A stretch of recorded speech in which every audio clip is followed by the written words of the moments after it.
কিন্তু এরা আবার জামাতের সাথে আসবে, জামাতকে সমর্থন করবে, এটা হয় কিভাবে? হ্যাঁ, এটা হবে, এটা পরিস্থিতি তাদেরকে করবে। এই যে জামাত চরমনায় জোট যতদিন হয়েছিল, ওটাও যে শখে হয়েছে তা না, পরিস্থিতি তাদেরকে জোট করেছিল। এটা হিসাব সিম্পল। চরমনায় ক্ষমতাসীনদের পাশ আটতে পছন্দ করে। চরমনায় যখন ভেবেছিল যে ক্ষমতায় জামাত আসবে, জামাতের পিছনে ঘুরছে। যেই ভেবেছে, দেখেছে যে না, লন্ডনে বসে ফয়সালা হয়ে গেছে, ক্ষমতা বিএনপি আসবে, তারপরে জামাত ছেড়ে চলে গেছে। হিসাব তো ভাই এই জায়গায়। এখন সামনে যে পরিস্থিতি হতে যাচ্ছে, আমেরিকার দালাল, ভারতের দালাল বিএনপি এমনিতেই বেকায়দায়, আমেরিকা ভারত তারা নিজেরাই বেকায়দায়। আর জামাতকে চীন আগেই পছন্দ করে ফেলেছে। জামাত ভারসাম্যপূর্ণ পররাষ্ট্রনীতি নিয়ে এগোচ্ছে। আর বিএনপির যে ভয়াবহ অদক্ষতা, অব্যবস্থাপনা, যে ইসলাম বিরোধী কার্যক্রম, জনগণের রায়ের সাথে যে বিএনপির প্রতারণা, এর ফলে মানুষ অনিবার্যভাবে পছন্দ না করলেও জামাতকে বেছে নিতে বাধ্য হবে। যেমন প্রচন্ড জামাত বিরোধী আলোকচিত্রী অ্যাক্টিভিস্ট শহীদুল আলম, তিনি এখন শিবিরের প্রোগ্রামে যাচ্ছেন। মানে অসম্ভব সম্ভব হচ্ছে এবং আরো অসম্ভব সম্ভব হবে। ওইরকম জামাত যখন এরকম ক্ষমতা যাওয়ার একটা পর্যায়ে যাবে, তখন চরমোনাই জামাত এমনিতেই জোট হয়ে যাবে। চরমোনাই জামাত জোট কোনো ব্যাপার না, এটা নিয়ে টেনশনের কিছু নেই। ক্ষমতায় যাওয়ার সম্ভাবনা জামাত থাকলে দেখবেন যে চরমোনাই আছে, তাছাড়া নাই। হেফাজত, হেফাজতের হিসাব নেই। এই হেফাজত ছিল ভাই আওয়ামী লীগ, মনে আছে? হেফাজতের বর্তমান আমির আহমদ শফি বা এরা শেখ হাসিনাকে কিভাবে সংবর্ধনা দিয়েছিল। আওয়ামী লীগ 200 বছর ক্ষমতায় থাকলেও আপত্তি নেই, এই লাইসেন্স দিয়েছিল, কওমি জননী উপাধি দিয়েছিল হেফাজত।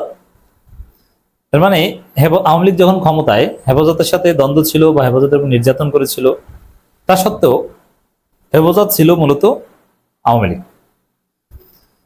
কিন্তু একটা পর্যায়ে এই হেফাজত বিএনপি হয়েছে না আওয়ামী লীগের। মানে হেফাজত এমন ভাবে বিবৃতি দিত আওয়ামী লীগ আমলে, যে আওয়ামী লীগের বিরুদ্ধে অনেক কথা বলতো, আওয়ামী লীগের ইসলাম বিরোধী কার্যক্রম অনেক কিছু ফিরে আসতেও বাধ্য করাতো হেফাজত। কিন্তু তারপর এইটা নিশ্চিত করতো যে ভাই আমরা কিন্তু বিএনপির সাথে নেই, আওয়ামী লীগের বিরোধিতা করছি, আওয়ামী লীগকে চাপে রাখছি। এর মানে এই নয় যে আমরা বিএনপি জামাতের সাথে, বিএনপি জামাতের সাথে আমাদের কোনো সম্পর্ক নেই। এটা হেফাজত নিশ্চিত করার চেষ্টা করতো। সেই হেফাজত এখন পুরোপুরি বিএনপি না, আনুষ্ঠানিকভাবে বিএনপি সমর্থনই দেয় একেবারে নির্বাচনে। বাবু সিটি হুজুর না বিএনপিকে ভোট দিবেন। এর মানে সব অসম্ভবই কিন্তু সম্ভব হতে পারে। ওরকম আওয়ামী লীগ হেফাজত যেভাবে বিএনপি হয়ে গেছে, ওইরকম বিএনপি হেফাজত জামাত হয়ে যেতে পারে, কোনো কোনো সন্দেহ নেই। এটা এটা খুব সহজ, হেফাজত জামাত হয়ে যাবে, মানে জামাতের পক্ষ নিবে চরমোনাই। এটা ভেরি সিম্পল। এই কারণে দেখেন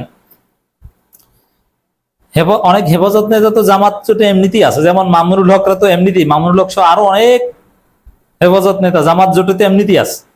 আর মহিবুল্লাহ বাবু সিটি হুজুর, তাকে একদম ঔষধ দিয়ে সেট আপ করেছে বিএনপি ভারত। আর বাবু সিটি হুজুর তো যে কোনো সময় মারা গেলেন বলে, তার মারা যেতে তো সময় লাগবে না, তিনি আর কি করবেন, কতদিন বা বাঁচবেন? কয়েক মাস পরে দেখবেন যে এই বাবু সিটি হুজুর নাই। তো আল্লাহর বিশেষ ফজলে বেঁচে আছে।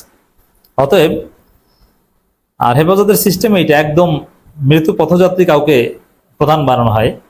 সেটা আমার শফির ক্ষেত্রে দেখেছি, জোনায়েদ বাবুনগরের ক্ষেত্রে দেখেছি, এখন মহিবুল্লাহ বাবু সিটি হুজুরের ক্ষেত্রে আমরা একই জনই দেখছি। অতএব টেনশনের কিছু নাই।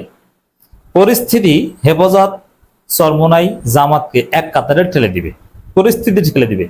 সেই পরিস্থিতি শুরু হয়ে গেছে, অসম্ভব সম্ভব হচ্ছে। কি দেখেন, বিএনপি বিএনপি ভারতপন্থী মন্ত্রী বানিয়েছে, সেই মন্ত্রী এক একটা উদ্যোগ নেওয়ার হেফাজত থ্রেড দিয়ে সেটাকে নাই করে দেন। ভারতের দালাল সংস্কৃতি মন্ত্রী নিতাই রায় চৌধুরী, তিনি বলেছেন যে মঙ্গল শোভাযাত্রা হবে, আনন্দ শোভাযাত্রা না। হেফাজত থ্রেড দিয়েছে, আমরা সবাই থ্রেড দিয়েছি, মঙ্গল শোভাযাত্রা তোমার পিছন থেকে ঢুকিয়ে দিব, কোনো মঙ্গল শোভাযাত্রা করতে দেওয়া হবে না, আনন্দ শোভাযাত্রা করলে করো। এখন সরকার বলাচ্ছে ঢাকা বিশ্ববিদ্যালয় কর্তৃপক্ষের মাধ্যমে যে না, আনন্দ শোভাযাত্রাই হবে, মঙ্গল শোভাযাত্রা না। লাইনে এসেছে। কারণ হেফাজতের মিনিমাম যেটা অস্তিত্ব, সব জায়গার সাথে এখন বিএনপি বেইমানি করছে। আর ক্ষমতা আসা হয়ে গেছে, এখন আর হেফাজতকে বিএনপি চিনবে না, এটা সিম্পল। ক্ষমতা আসার পর বিএনপি তার স্ত্রীকেই চেনে না। দুঃসময়ে ছাত্র দলের আমি এরকম কয়েকজনকে চিনি। একজন বাংলা কলেজে পড়তেন, সেই আওয়ামী ফেসিবাদের আমলে এক মেয়ের সাথে প্রেম করে বিয়ে করেছেন, ওই মেয়ে টিউশনি করিয়ে তাকে চালাতো। যেই আওয়ামী লীগের পতন হয়েছে, ওই ছাত্রদল নেতা সুসময় এসেছে, তার সেই সাবেক গার্লফ্রেন্ড বর্তমান স্ত্রী তাকে ডিভোর্স দিয়ে দিয়েছে। এরা স্ত্রীকেই চেনে না সুসময় পেলে, তো হেফাজতকেও চিনবে না। আর বিএনপি তো ভারত, ডিজিএফআই, আমেরিকার ফাঁদে পড়েছে। আর ভারত, ডিজিএফআই, আমেরিকার কথা যা করতে হবে এটা হেফাজত কখনোই মেনে নিতে পারবে না। যেমন দেখেন, এটা খুব সিরিয়াসলি নিয়েছে এবং ভারত এটা জোর করে চাপিয়ে দিচ্ছে যে প্রাথমিক বিদ্যালয় সঙ্গীতের শিক্ষক নিয়োগ ইউনূস বাতিল করেছিল, কিন্তু এটা বাবা